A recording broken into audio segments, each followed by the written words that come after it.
Bom dia, irmãos. Que a graça e a paz do nosso Senhor Jesus Cristo estejam com todos os irmãos e amigos que nos assistem nesse momento.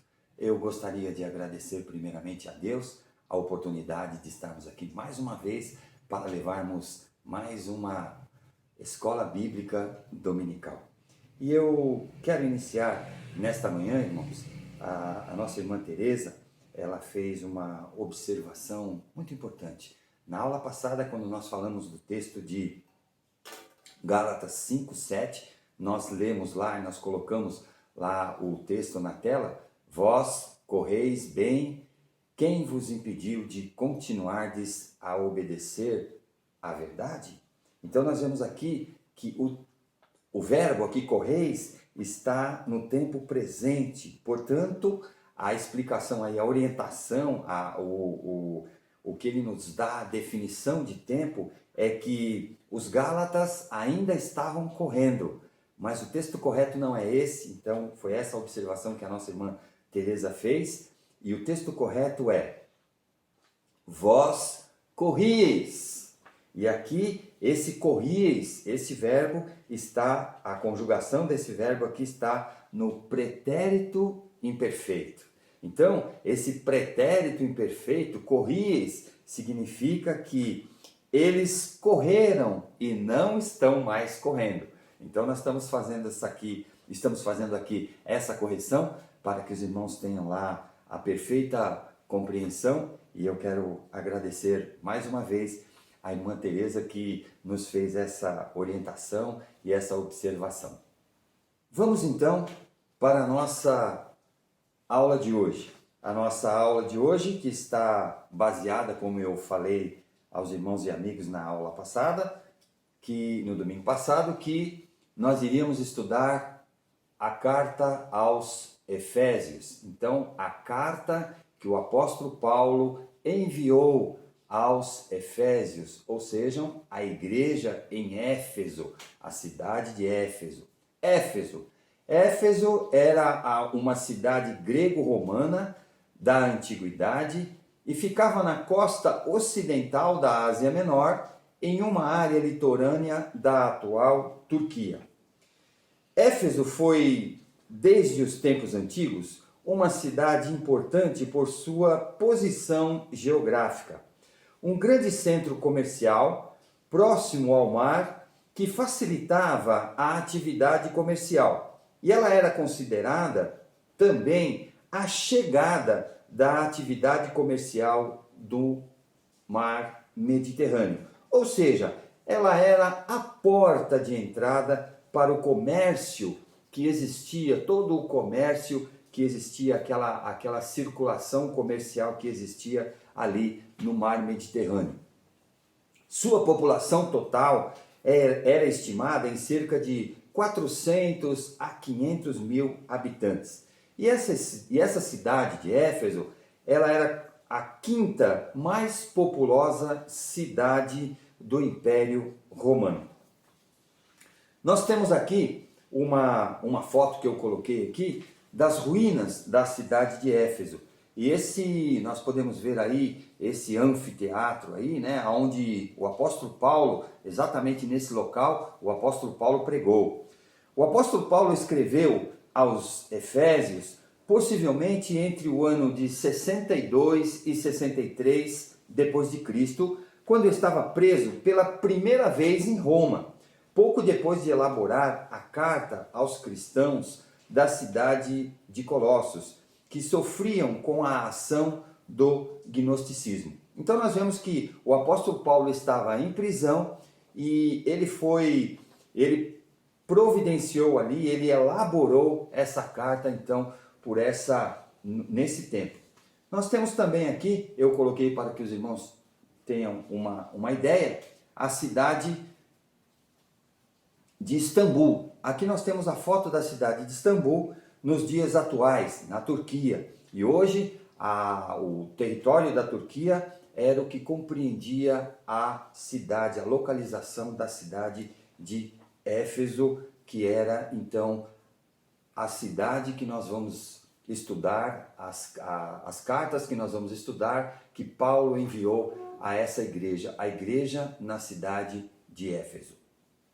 Pois bem, feita então a nossa apresentação da cidade de Éfeso, nós temos aqui o nosso estudo de hoje, desta manhã, a Escola Bíblica Dominical, o estudo número 6, e o tema aqui, o título da nossa lição, Aspectos Essenciais da Doutrina da Salvação. Texto bíblico encontra-se em Efésios, capítulo 1 e capítulo 2. E o nosso texto áureo, Efésios 2, o versículo 8 e o versículo 9. Muito bem, aspectos essenciais da doutrina da salvação. Salvação. O foco principal dessa nossa lição, ou o assunto principal que o autor da nossa lição enfoca e apresenta hoje é a salvação. Nós vamos tentar aqui passar para os irmãos e amigos o conceito da salvação. Então, através desse estudo aqui que nós vamos iniciar hoje, nós vamos passar aqui uma ideia com base no que o apóstolo Paulo escreveu aos Efésios sobre a salvação. E aqui o nosso primeiro tema aqui, pela graça sois salvos. Pela graça sois salvos. A salvação não é alcançada através do esforço ou qualquer outro recurso humano. Então vejam que a salvação não tem a participação humana, não tem uma ligação direta com a capacidade ou a possibilidade humana. A salvação é totalmente alheia às possibilidades e às condições de providência humana. Mas a salvação é dada exclusivamente através da graça. Então nós vemos lá a graça, nós já aprendemos a definir aí o conceito de graça, e essa graça, portanto, é a iniciativa exclusivamente da providência de Deus. Foi Deus que providenciou a graça através de Jesus Cristo, e é ela que nos traz a fé em Jesus Cristo, que nos traz a salvação. E nós vamos ler aqui o nosso texto, que encontra-se em Efésios 2, no capítulo 2, o versículo 8 e 9, que a Ana vai ler para a gente. Porque pela graça sois salvos, mediante a fé, e isto não vem de vós, é dom de Deus, não de obras, para que ninguém se glorie. Muito bem, graça. Então nós conseguimos definir graça. Muitos dizem que a graça é o favor imerecido. Então, Deus olhou para nós não tínhamos nenhum merecimento, nós não tínhamos condição nenhuma de nos salvar dos nossos pecados, nós não tínhamos possibilidade alguma dentro das nossas condições de providenciar esta salvação. Então Deus, através do seu favor, Ele nos providenciou Jesus, que sendo a sua graça, Ele enviou, e por intermédio dele nós conseguimos a salvação. Então a graça é o favor imerecido, nós não merecíamos. Eu costumo dizer que graça tem uma outra definição, eu gosto muito mais dessa. Graça é o trabalho que Deus tem para nos manter vivos. Então vejam, esse é o trabalho que Deus tem para nos manter vivos. Através do sacrifício de Jesus, Deus fez esse trabalho, Deus fez esse projeto, Deus teve essa preocupação conosco, enviando o seu Filho Jesus para que nós pudéssemos ser salvos. Porque a palavra de Deus nos diz que o salário do pecado é a morte. Se Deus não tivesse providenciado o sacrifício de Jesus, irmãos e amigos, nós nem haveríamos nascido. Nós simplesmente nasceríamos mortos, porque no primeiro instante de vida, o pecado já iria cancelar a nossa vida, já iria anular esses primeiros raios de vida. Portanto, a graça de Deus, ela é o trabalho que Deus tem para nos manter vivos. Salvação. Salvação está diretamente ligada a Jesus Cristo. Salvação tem a ver única e exclusivamente com Jesus Cristo. E fé. A fé em quê? Fé que Jesus Cristo pode nos vivificar dos nossos pecados. Pode lavar, assim como nós fizemos a experiência, pode fazer a limpeza dos nossos pecados. Então aqui, a fé é em Jesus Cristo e a fé é que Ele tem o poder de lavar os nossos pecados. Dom. Dom tem a ver com dádiva. Dádiva, presente, alguma coisa que a gente ganha, alguma coisa que Deus deu, uma coisa, um valor muito precioso, o dom de Deus, a dádiva, o presente que Deus nos deu. O presente é Jesus. Obras tem a ver com recursos humanos. Recursos humanos que eu digo é a possibilidade humana. Quando nós falamos de obras, nós temos então aí a presença humana, a matéria. Então obras era a possibilidade humana. Não é prerrogativa, não é, portanto, uma condição humana, não é através das obras, não é através dessa condição que nós temos de executar as obras que nós vamos conseguir a salvação. Essa salvação é unicamente, exclusivamente dada por Deus através da graça.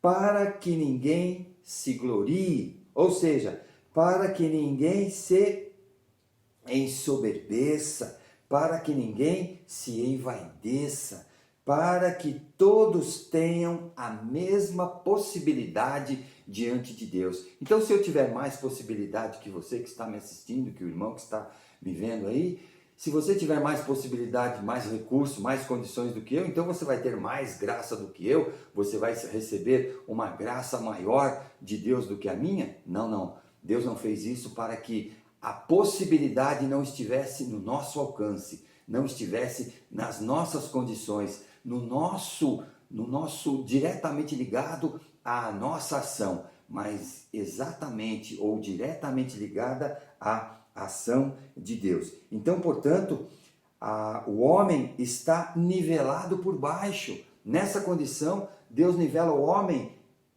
por baixo, sobre todas as características, nós estamos iguais, em igualdade. Todo mundo na mesma condição de igualdade. Assim como você tem condição de receber a graça de Deus, eu também tenho e todos nós temos através da fé em Jesus Cristo. Nosso próximo texto, Efésios 2:1.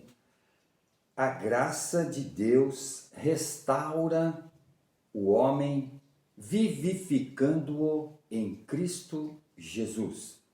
A graça de Deus. A graça de Deus nada mais é que o envio de seu Filho para nos resgatar do pecado. Então Deus especialmente providenciou e enviou o seu Filho para nos entregar, para entregar no nosso lugar, para que pudéssemos ser libertos do pecado. Restaurar o homem para devolver, ou seja, Deus teve esse trabalho, Deus enviou Jesus para restaurar, para devolver-nos a condição de imagem e semelhança de Deus. Vivificando-o.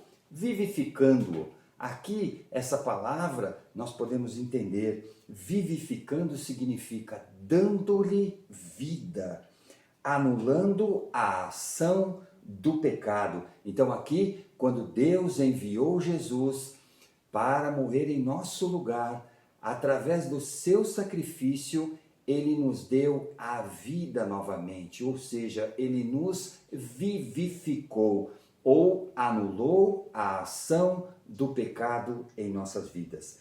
Cristo Jesus, ele está diretamente ligado com o Cordeiro. Cristo Jesus significa o Cordeiro que tira o pecado do mundo, o Cordeiro sem mácula, o Cordeiro que Deus enviou. Em João, no Evangelho de João, no capítulo 1, no versículo 29, nós lemos: no dia seguinte, viu João a Jesus que vinha para ele e disse: eis o Cordeiro de Deus que tira o pecado do mundo. Irmãos, eu gostaria nesse instante de fazer aqui uma pequena experiência para que os irmãos entendessem esse conceito de imagem e semelhança de Deus. Como que a gente pode entender melhor? E eu quero fazer aqui uma pequena experiência para que nós possamos entender melhor esses conceitos entre imagem e semelhança de Deus. Quando o homem foi criado, a imagem de Deus e a semelhança que foi colocado no homem. E eu vou pegar aqui alguns elementos para que nós possamos então fazer essa experiência. Eu tenho aqui uma jarra de vidro com água, cheia de água aqui, uma jarra de vidro cheia de água, os irmãos podem ver. Tenho aqui também uma taça de vidro. E tenho aqui o pecado. Muito bem, a imagem e a semelhança de Deus. Aqui nós temos a jarra grande com água representando Deus, o copo, a taça que representa o homem, e aqui nós temos o pecado.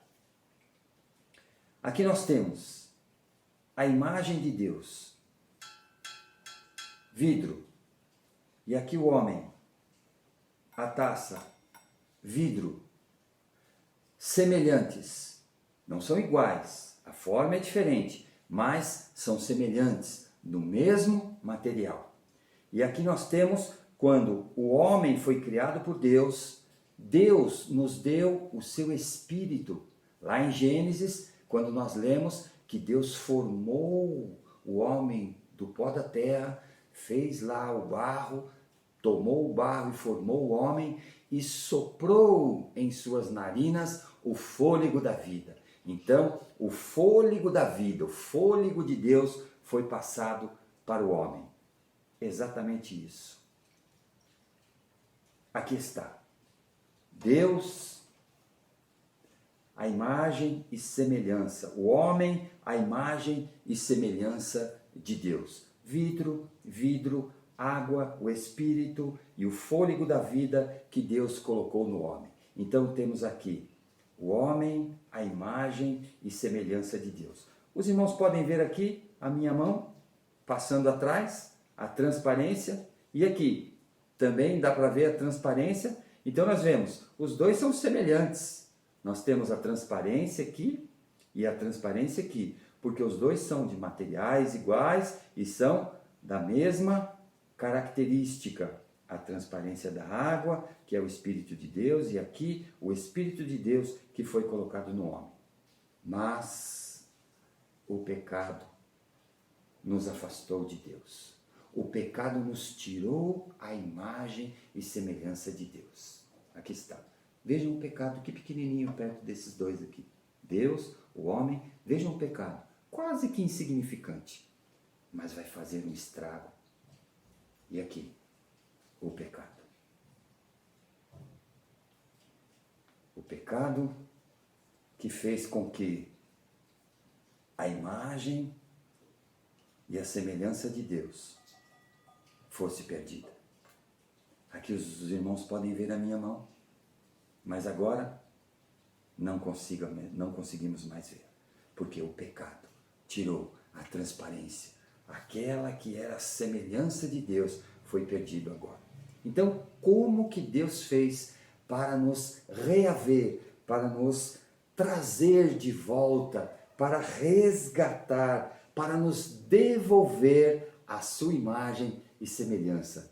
Então, através do sacrifício de Cristo Jesus, através do seu Filho, Ele, Deus, a sua própria essência, veio até a terra para que nós pudéssemos, então, através de Deus, sermos resgatados.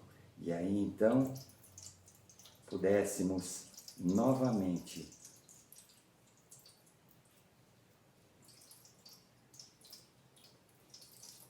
obter a imagem e semelhança de Deus.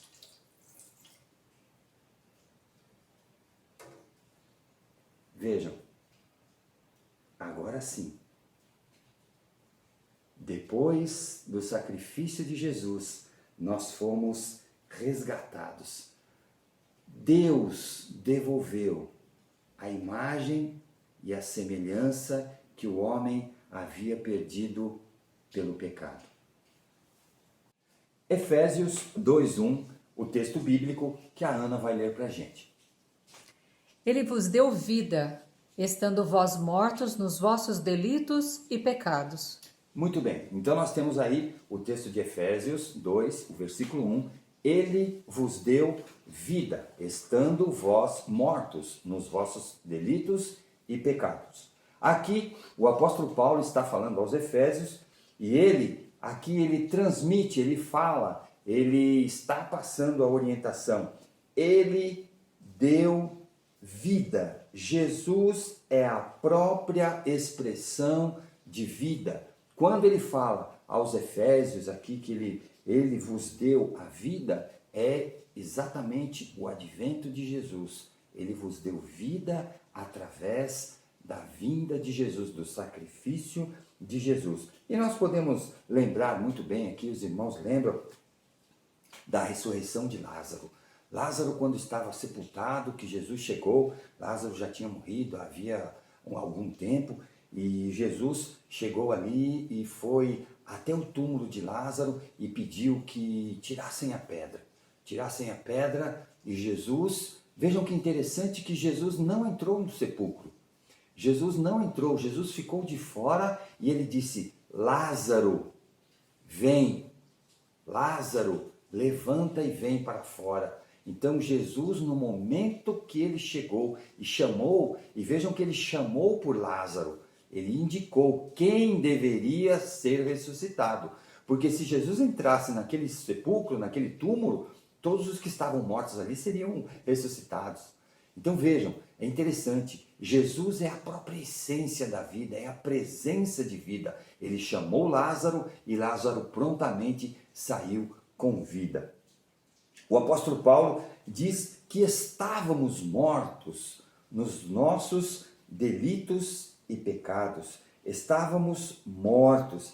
Esta é a situação verdadeira daqueles que estão fora de Cristo, afastados de Jesus, estão mortos, estão sem o poder de vivificação, que é Jesus Cristo, a própria pessoa de Jesus Cristo que nos traz a vida.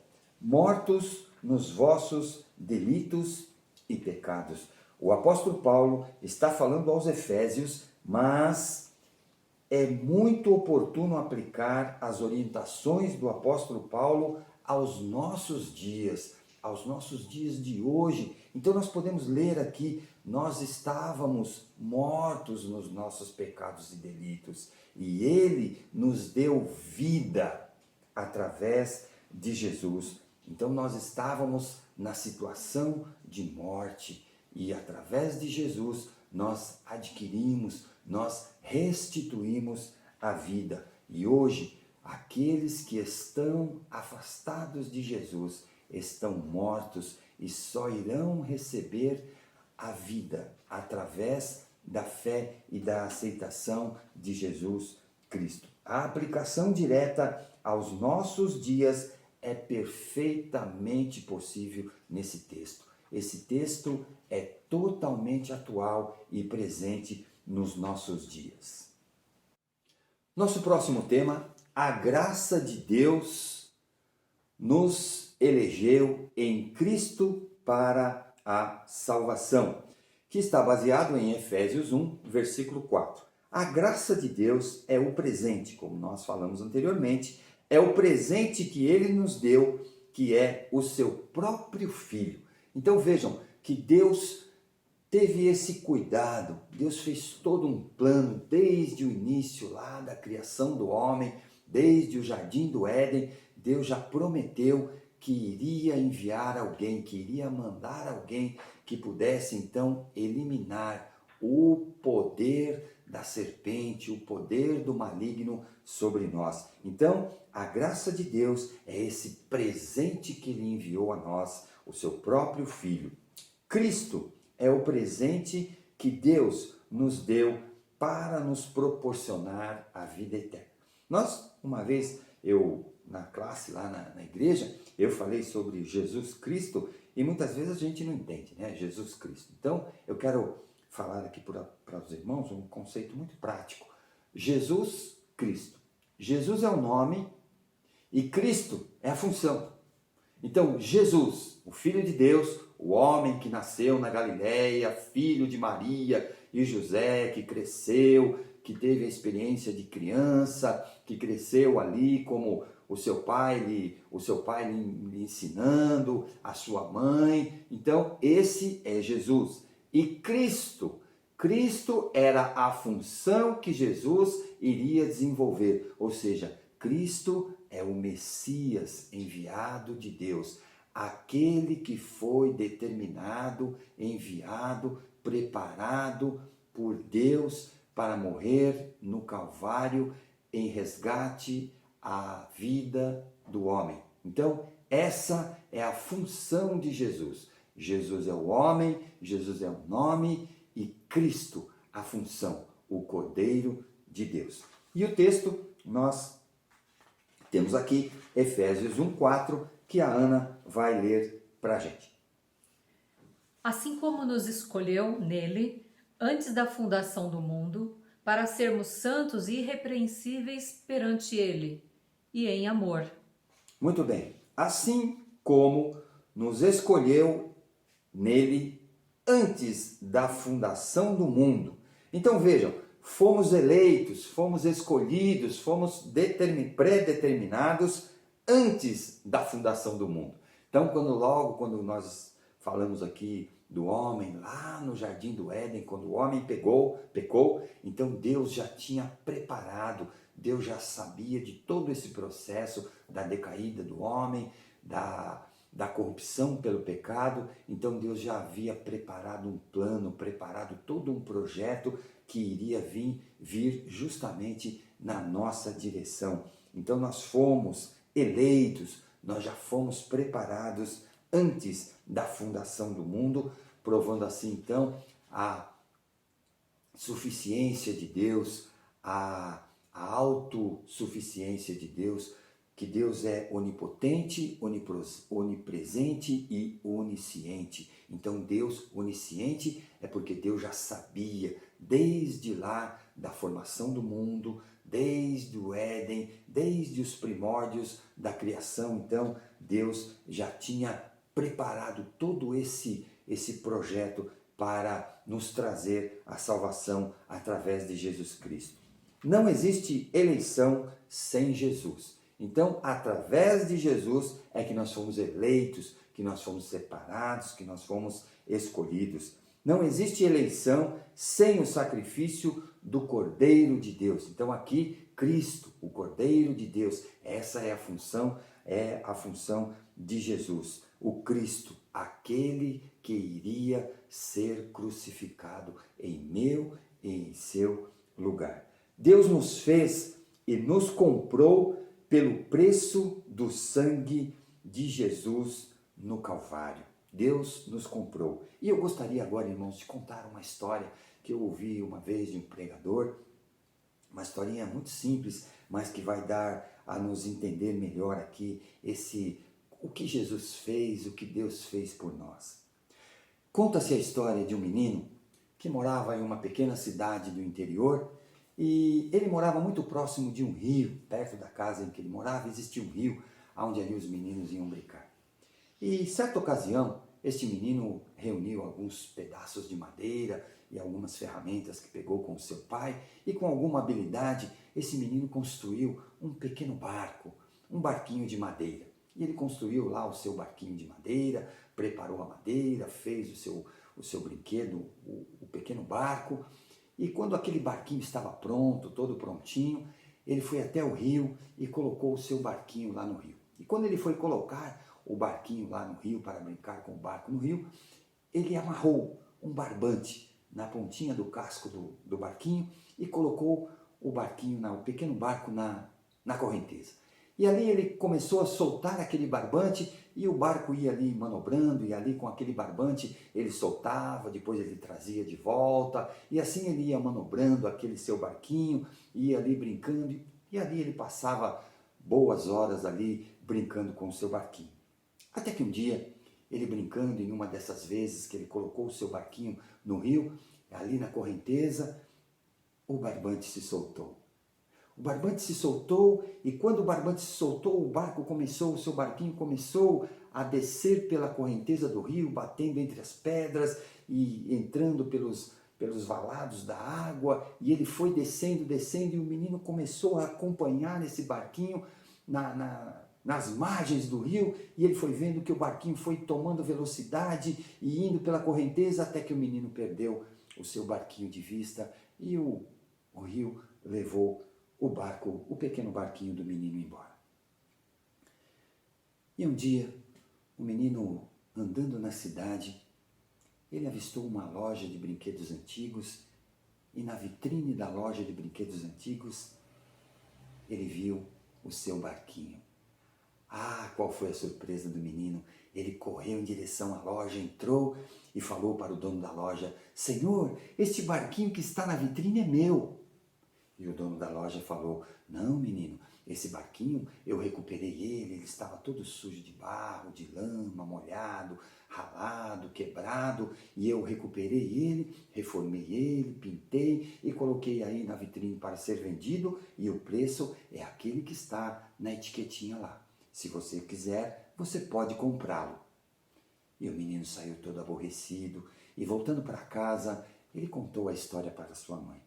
E a sua mãe, mais que depressa, preparou um plano e disse ao menino: Meu filho, nós vamos fazer o seguinte, você vai me ajudar aqui com as atividades domésticas e você vai também ajudar o seu pai com os tratos dos animais, fazendo alguma coisa aqui, e no final de semana nós vamos lhe dar um dinheiro que você, em função do seu trabalho, como pagamento, e depois você vai poder juntar esse dinheiro e vai poder ir até aquela loja e comprar o seu barco. E assim foi. Por algumas semanas o menino ajudou em casa, sua mãe, ajudou o seu pai nas tarefas dali da propriedade, e depois de algumas semanas ele conseguiu reunir o dinheiro e pôde comprar e pôde então ir em busca do seu barquinho. E chegando na loja, todo satisfeito com o dinheiro, entrou na loja e disse ao dono da loja: Eu quero aquele barquinho que está na vitrine. Aqui está o dinheiro, e ele deu o dinheiro ao dono da loja,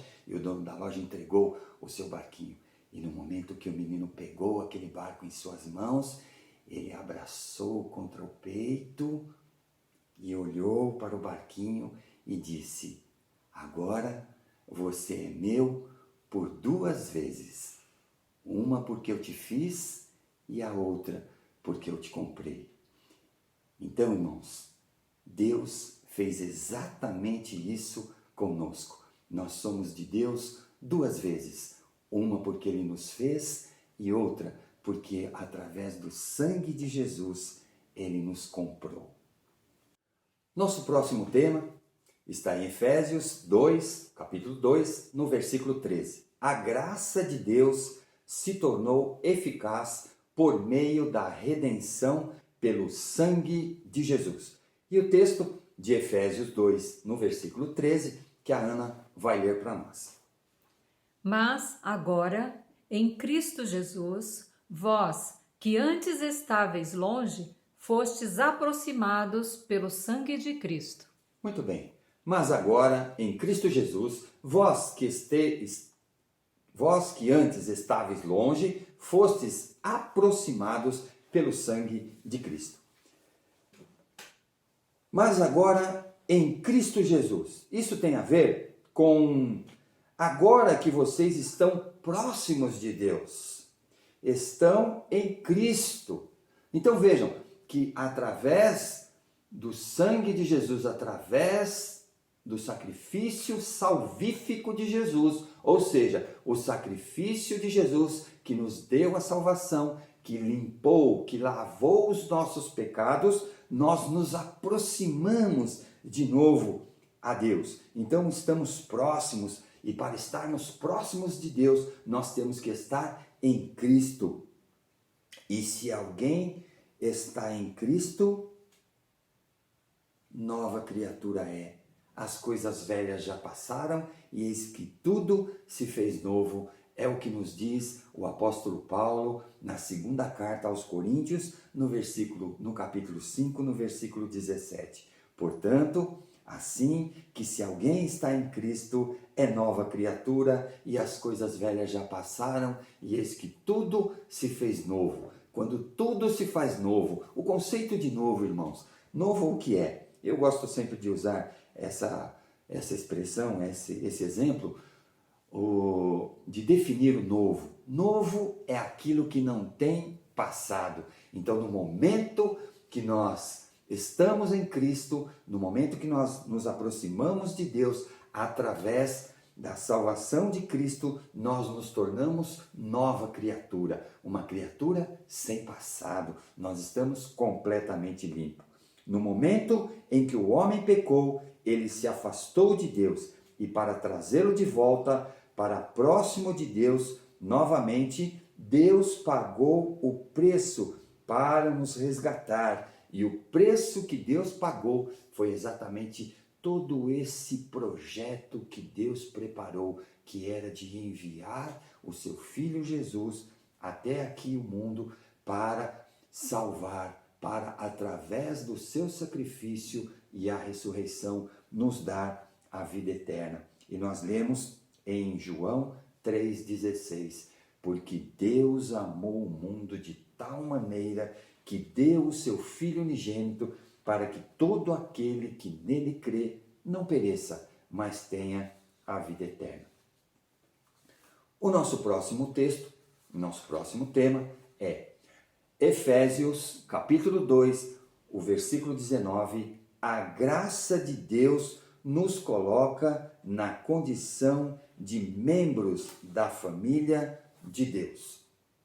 E eu quero que a Ana leia o texto para nós, que encontra-se em Efésios 2, no versículo 19. Assim, já não sois estrangeiros e peregrinos, mas concidadãos dos santos, e sois da família de Deus. Muito bem. Estrangeiros e peregrinos. Assim, já não sois mais estrangeiros e peregrinos, mas concidadãos, ou seja, através do sangue de Jesus, através do sacrifício de Jesus, nós não somos mais estrangeiros. E eu gosto de falar aqui sobre estrangeiros. Estrangeiros, os irmãos sabem, não sei se você já fez uma viagem internacional. Estrangeiro é quando a gente chega lá na Polícia Federal do aeroporto, né? Quando a gente desembarca, aí a gente tem que ir lá, mostrar o passaporte, falar de onde a gente veio, falar o que foi fazer, quanto tempo vai ficar, aonde vai ficar e quando vai voltar. Então, aí é porque nós somos estrangeiros, mas agora nós não precisamos de nenhum desse expediente, porque através de Jesus nós somos considerados da família de Deus. É como se nós fôssemos cidadãos daquele país que nós estamos entrando, podemos entrar normalmente. Concidadãos dos santos, ou seja, nós somos cidadãos agora separados, somos pessoas que possuem a cidadania e não mais temos a cidadania do mundo, mas agora nós temos uma cidadania diferente, nós fazemos parte Nós estamos separados desse mundo e fazemos parte, então, portanto, da família de Deus. Somos santos. E santos, irmãos, não é ousadia dizer que somos santos, porque santos nada mais é que separados. Nós somos, então, separados por Deus através do sacrifício de Jesus Cristo. Passamos a fazer, portanto, parte da família de Deus na condição de filhos. Então, quando Jesus nos limpou dos nossos pecados através do seu sacrifício, ele automaticamente, através da nossa fé, a nossa fé em Jesus, aceitando o seu sacrifício, ele nos transformou em filhos. E agora somos da família de Deus como filhos de Deus. Muito bem, irmãos. Chegamos então aqui à conclusão. A conclusão, nós temos aqui 3 sugestões para que nós possamos aqui viver uma vida de acordo com o sacrifício que Jesus fez em nosso lugar. Decida viver para a glória e louvor do Senhor. Tudo que fizer, faça como se a Deus o fizesse. Então, irmãos, vejam que essa sugestão para que nós possamos viver uma vida de glória e louvor, para a glória e louvor do Senhor, viver glorificando ao Senhor, viver louvando ao Senhor, e tudo o que nós formos fazer, tudo, seja na nossa vida particular, seja na nossa vida em sociedade, seja na igreja, seja com os irmãos, seja no nosso convívio social, no trabalho, na escola, na família, tudo o que formos fazer, devemos fazer como se a Deus estivéssemos fazendo. A outra sugestão: não permita que o mundo o influencie. Olhe para o alto, para as coisas que são eternas. Olhe para o alto, olhe para as coisas que são de cima, olhe para as coisas que são eternas, que não são passageiras, porque essas coisas têm a ver com o nosso espírito, com o nosso espiritual. Nunca permita que o mundo influencie e tire essa visão, essa direção, para que nós possamos então viver uma vida digna da graça de Jesus.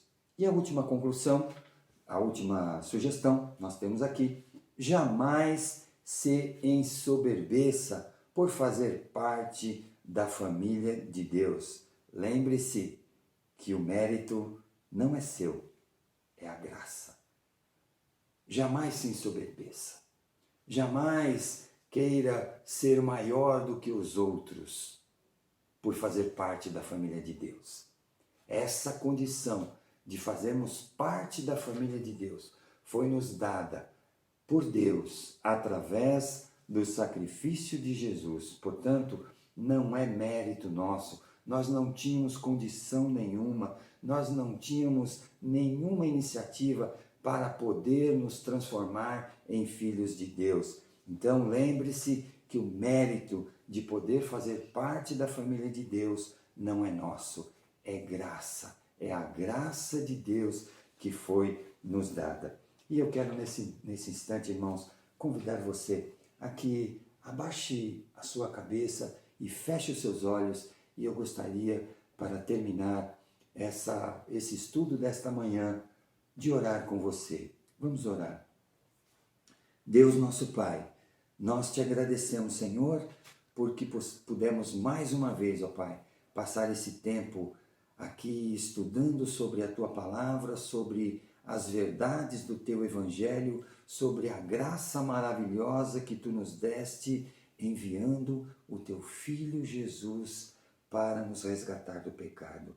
Muito obrigado, Senhor, por esse momento que aqui passamos. Muito obrigado, Senhor, por todos aqueles que estavam aí do outro lado nos assistindo, ó Pai, que a Tua graça, Pai, possa alcançar todos os corações que puderam participar dessa aula da Escola Bíblica Dominical. Alcance, Senhor, os corações com a Tua graça e que, se porventura alguém ainda não te conhece, Senhor Jesus, que Tu, Senhor, possa, através do Teu Santo Espírito, ó Deus, fazer com que ele possa reconhecer a sua condição de pecador e, através do sacrifício de Jesus, aceitar o seu sacrifício e poder fazer parte da família de Deus. Muito obrigado, Senhor. Fica conosco nesta manhã. Nos dê, Senhor, um dia na Tua presença e nós oramos agradecidos em nome do Teu Filho amado Jesus. Amém. Amém. Um bom domingo e até a próxima Escola Bíblica Dominical.